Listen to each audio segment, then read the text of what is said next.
confirmados todavía no hay ninguno. Digo todavía porque en algún momento seguro va a llegar, pero no hay ninguno. Tenemos 2 casos sospechosos, ¿no? Que el jueves, o sea, ayer a la mañana partieron para Azul con la muestra del hisopado. Tenemos en aislamiento 11 casos. Si ustedes vienen siguiendo diariamente, eran 13 los casos, ¿no? De esos 13, 2 presentaron síntomas, por eso lo hisopamos. ¿Por qué digo esto? Pues normalmente, si ustedes ven el proceso del virus de 14 días de aislamiento, los primeros 5 días es un periodo que es asintomático, aproximadamente el 5.º día...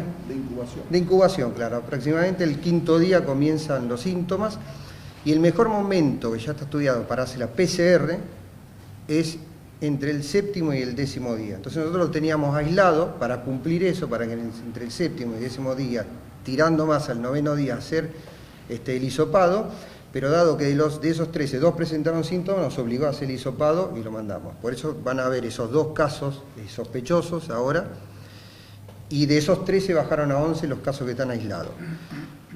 Después tenemos descartados 71, llevamos hasta ahora, y recuperados 902, ¿no? Y en cuarentena 102. La trazabilidad, nosotros tenemos 14 trazadores, creo que el plan lo explicamos el otro día, 14 trazadores, en calle entrenados todos. Hoy están 6 en este caso, pues salimos a buscar los contactos de la lista de contactos estrechos, todos los contactos del caso. 6 trazadores en la calle trabajando con esto. Del penal hubo un caso, que no es de acá, es el caso de Bolívar, y de ese caso nosotros tenemos una lista de 13 casos, 13 contactos estrechos. Los trazadores lo que hacen es, a esos contactos estrechos, ir a buscar todos los contactos para mantenerlos. Queda en su domicilio, si es posible, como vos decís, nosotros tenemos un caso ahora en el Paliagüe de aislados, que es por una condición social, ¿no? Para eso nosotros contratamos el Paliagüe y teníamos listo el Paliagüe. Los casos estrechos se le realizan los test, pero escúchame, el test que se hace es el hisopado, pero se espera hasta el día 7-11, que fue el caso de estos 13. Estos se adelantaron por los síntomas. Es el nexo epidemiológico, más la fiebre, odinofagia, trastorno de respiración, digeusia y anosmia. El plan nuestro fue de entrada, el control, ¿se acuerdan? Yo lo expliqué, son los casos importados que vinieron. Bueno, hicimos ese control del caso importado y nos fuimos preparando para el caso positivo, que en algún momento va a aparecer. Este caso positivo ahora, el problema que tenemos, controlar rápido todos los contactos para controlar el foco. Para eso hicimos todo este plan de los trazadores, entrenamos los trazadores, teníamos listo el sistema de internación extrahospitalario y listo. No es tan sencillo discriminar lo que es un caso sospechoso, lo que es un contacto estrecho, lo que no es un contacto estrecho. Y cómo esto va cambiando día a día. Todos conocemos la situación de Trenquelauquen y de la región. Esto se dispara, en el caso de Trenquelauquen, a partir del caso positivo de una persona que trabaja en el servicio penitenciario que vive en Bolívar y que trabaja en Trenquelauquen. De hecho, hay muchos trabajadores del servicio penitenciario que no viven en Trenquelauquen y que vienen a trabajar en Trenquelauquen. Es de Pellegrini, de Peguajó. Justamente Peguajó acaba de anunciar sus casos positivos, donde el caso 0 es una persona que trabaja en el penal de Las Tunas. Ahí hay un ejemplo contundente. El 12 de junio nosotros le comunicamos al servicio penitenciario, el doctor Valente, donde decimos que por medio de la presente nos dirigimos a usted para hacerle saber que se ha tomado conocimiento que personal del servicio penitenciario a su cargo se traslada a la unidad Las Tunas para trabajar desde zonas de brote de virus COVID, caso de gente que venía de Olavarría.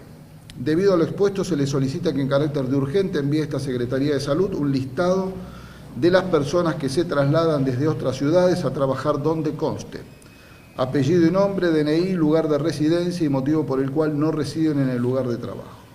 No recibimos, pero lo interesante aquí es que hubo algún intercambio verbal con la jefa de sanidad del servicio penitenciario, la doctora Sonia Quiruelas, molesta por esta nota que nosotros remitimos, y donde ellos adujeron que son personal esencial y que tienen estrictos protocolos.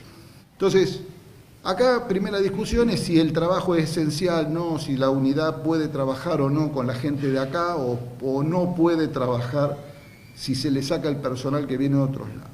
Por supuesto que el riesgo no es el mismo venir de Olavarría que venir de Pellegrini, o no era. Entonces, esto es importante entenderlo. La esencialidad no garantiza ausencia de riesgo, primera cuestión. ¿Es para tener una controversia con el penal? No.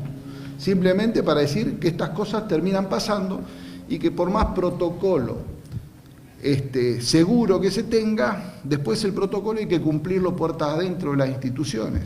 Y esto cuesta, por la familiaridad, porque no me di cuenta y compartí un mate, porque dormí en la misma habitación, porque me trasladé en el mismo auto. El caso de Pehuajó. El caso positivo tiene dos contactos, estrechos y no estrechos. El no estrecho es el que está a menos de 15 minutos, está protegido, se saluda a la distancia y no significa un riesgo. Está definido en los protocolos que es un contacto no estrecho. En el caso de Bolívar tuvo contactos estrechos. Convivieron, viajaron en el mismo auto, durmieron en la misma habitación, tomaron mate, estuvieron en la misma guardia, lo que fuera. ¿Cuántos contactos estrechos nosotros detectamos que viven en el distrito de Trenquelauquen? 13. ¿Por qué hay 11? Porque los contactos estrechos pueden tener o no síntomas. De estos 13, 11 no tienen síntomas y por el momento están en esta categoría, contacto estrecho sin síntomas. Pero 2 contactos hicieron fiebre en el día de ayer. Pasaron a tener síntomas. Contacto estrecho con fiebre entra acá y se transforma en caso sospechoso. ¿Se entiende esto? El caso sospechoso podrá ser negativo o positivo cuando tengamos el resultado que todavía no tenemos. O sea que esos 2 casos que están acá son sospechosos que antes eran contactos estrechos. Y 11 los tenemos como estrechos, no tienen síntomas. ¿Qué se hace con los contactos estrechos sin síntomas? Como dijo el doctor Valente recién, se les toma un hisopado entre el 7º y el 10º día. Si esta persona de Bolívar se enfermó el martes pasado, tuvo síntomas a los 4 o 5 días o estaba en incubación, por eso los hisopamos entre hoy, mañana o pasado. Cuanto más cerca estamos del 10º día, más probabilidad tenemos de que el test no dé un falso negativo. O sea, que si estás enfermo, te dé positivo. Si lo hago al día 2, podría estar incubando, pero el test me va a dar negativo. Por eso que no hay que hacerlo inmediatamente. Estamos en este periodo donde vamos a hisopar a estos 11 que no tienen síntomas. Pueden ocurrir que sean todos negativos, que haya algún hisopado positivo, que será un caso asintomático, que son la mayoría. La mayoría de la gente con COVID positivo son asintomáticos, andan por la calle y no lo supieron. Hoy todavía nosotros podemos, por el equipo de trazadores, contener el foco, lo que repetimos siempre en cada conferencia de prensa. Muy importante es que los contactos estrechos, a su vez, tienen contactos estrechos. La esposa, la abuela, el hijo. Pero es el contacto estrecho del contacto estrecho. Y podría seguir contacto estrecho del contacto estrecho del contacto estrecho. Ahora, el contacto estrecho que tuvo síntomas o no, pero que dio positivo, estos casos sospechosos suben acá. Por eso, que esto que es inocente puede tener relevancia epidemiológica luego. Y este es el enorme trabajo que tienen que hacer los trazadores. Acá yo les escribí qué se hace. Obviamente el caso negativo se descarta. El caso sospechoso se interna en el hospital. El caso positivo, se aísla en el hospital. Está internado, pero está aislado en realidad a la espera. El caso positivo se interna. O en el hospital, los casos moderados y graves, o en un centro extrahospitalario. Sigamos, el contacto no estrecho del caso positivo, el distanciamiento habitual. El contacto estrecho del caso positivo, estos 11, aislamiento en la casa. Pero podría ocurrir que la persona no tenga condiciones en su casa para estar separado de la familia, que es el caso de ayer a la noche, que habilitamos el Pailagüe, ¿para qué? Para que esa persona que no podía mantener la distancia con su familia y con sus padres, que son personas mayores, no tuviéramos riesgo. Habilitamos ayer anoche el Pailagüe, no para el caso positivo leve, sino para el caso contacto estrecho, que requiere aislamiento, pero que no lo puede hacer en su casa. Entonces es muy importante que la gente que está aislada cumpla el aislamiento al pie de la letra. ¿Para qué? Para minimizar el riesgo de la familia o de los convivientes. Y es muy importante también que todas estas personas nos denuncien, en el buen sentido de la palabra, con quién estuvieron. Entonces acá hay un trabajo enorme de todo el equipo de salud, como lo dije ayer en algún medio, que no se inaugura. Esto no se ve. Pero acá radica el éxito, de que el equipo de trazadores pueda hacer esta investigación epidemiológica, aísle el estado presente, dando asistencia cuando no se puede mantener la separación en la casa.